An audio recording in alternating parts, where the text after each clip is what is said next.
So folks, as most of you know, I just got back from Maine and I was hanging out with David Brown in his amazing retired SF guy garden. Holy cow, made my garden look like whatever. But him and his wife Lori had some things that we don't have in our garden, and so I just got back from Home Depot and they happen to have some of that stuff on sale, so I grabbed a couple. Let me give you the tour. So what you have right here is my very first apple tree that I planted actually a couple years ago. It's a Macintosh. You can see I've got the guard on the bottom. I took some plumbing stuff, keep the rabbits and the mice in the winter from eating the bark and killing the tree. And it's been a couple years. I paired it up with another Macintosh that I put in this year. Roots have already taken.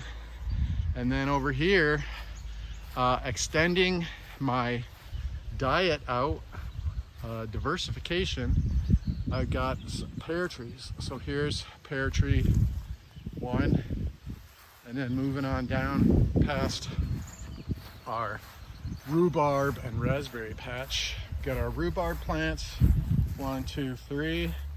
If you're not careful in the winter, the mice will eat the root all the way down. I had a really nice rhubarb in the winter, and I had to replace these. So I'm gonna put cages over these in the winter, keep the mice and everything else from when they're hungry.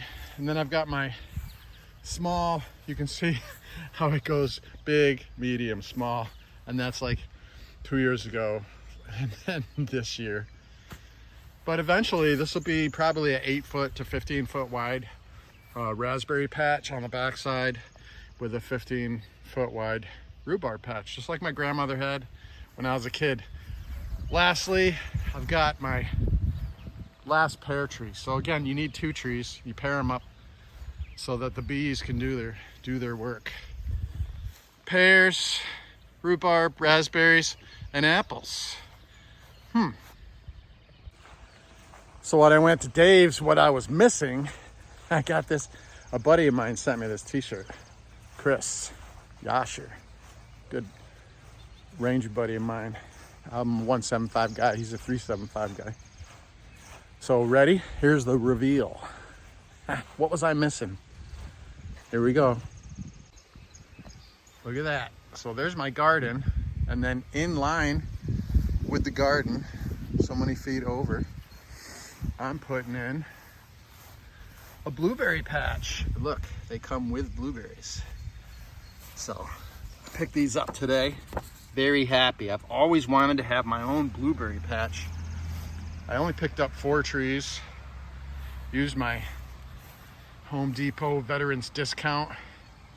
Between this and a new dehumidifier for the basement, I saved like 23 bucks. So again, use your military discounts. $1 saved is $1 earned. Penny saved, penny earned. If you're not everywhere you go asking whether they have a military discount, you're wrong. It's thousands of dollars by the end of the year. And as I start talking about financial independence, leading toward spending more time doing the things that you love, right? Living your best veteran life now, those thousands of dollars of savings every time you go to Home Depot and put in your phone number and save 23 bucks. That's my vacation to Florida, and I'm gonna be detailing that in several different things. But I'm excited about my blueberry patch that I'm getting ready, gonna dig some holes and put these bad boys in the ground. Blueberries going in. All right, I started digging them in, and then I figured, well, maybe some of these guys need some tips on how to properly dig in a tree. If you just read the directions, it's pretty easy. Let's take a look what I got going on. So what I did was plug it. You know, this plant was here. I just went around and plugged almost twice the size of the container. And then what I'll do is I'll use this fresh dirt, this top 2 inches that are on here. I'll break that down and I'll use it as filler in the hole. All right, and that will go down inside there, and then I'll fill it and water it. And I'll do that for all 4 of these. So I've got my hole kind of dug down, and all I got to do is take the pot, set it in the center, check my level. It's about the right height. Pull it out. Should be able to slide the tree right out of the pot. Set it right in the center of that. Pull this little sticker thing off. Fill the dirt around nice and loose, right? And then give her a good water. So one thing I would say is know your soil. So if you look at my soil, I've got, I think when they put the house in, I was told we have very chalky soil around here. So you have the lighter colored stuff and then you have the dark stuff.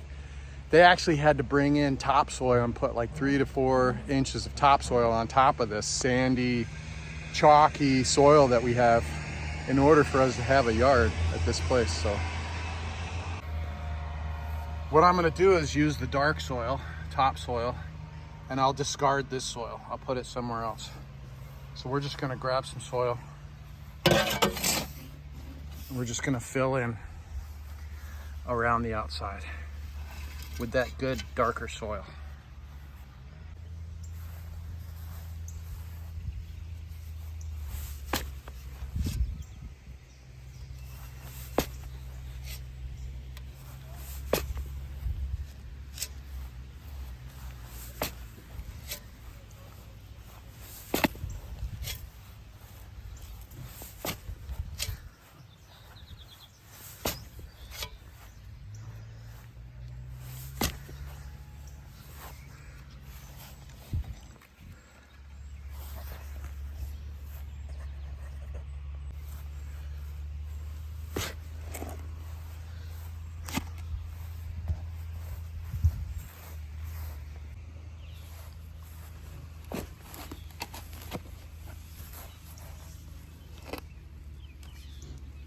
See if I can do this one arm.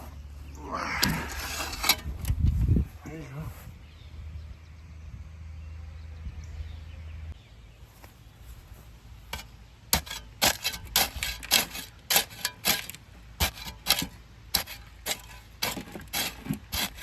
Shaving off that good soil. Good brown stuff.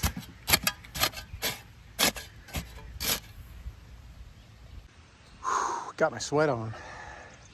All right, folks, I got them all dug in. 1, 2, 3, 4. Now we're gonna water them in, get those roots. That tree has been root bound. So if you look at the leaves, some of them are turning brown. It hasn't been hydrated properly. It's root bound inside the plastic container and it's kind of stuck. And now it's in a hole twice the size of the stump, and it can breathe. It's like that plant for the first time is going, thank you. And we're gonna water it. We're gonna give it a nice drink of water. And then maybe I'll give some nutrients to it later, but that's my blueberry patch. Nice, let's water. Oh yeah.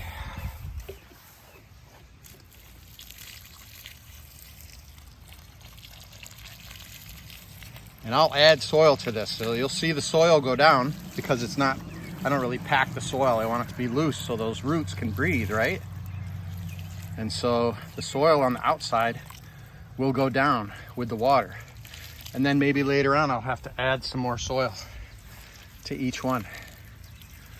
And the last note I want to do is highlight the fact that I've got 4 planters from these bushes. So, right? Veteran entrepreneurship. If you look, I got 4 planters. I'm not throwing these away. I'm gonna bring them over here and I'm gonna add them to my collection of every size planter you can imagine.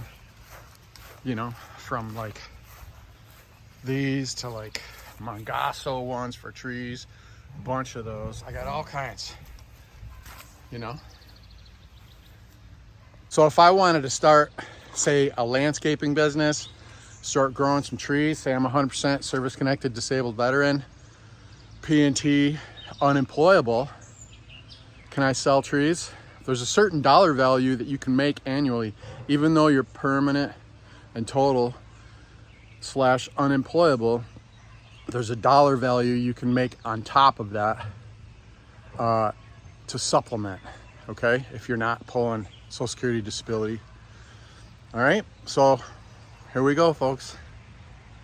Thanks for watching Gardening 4.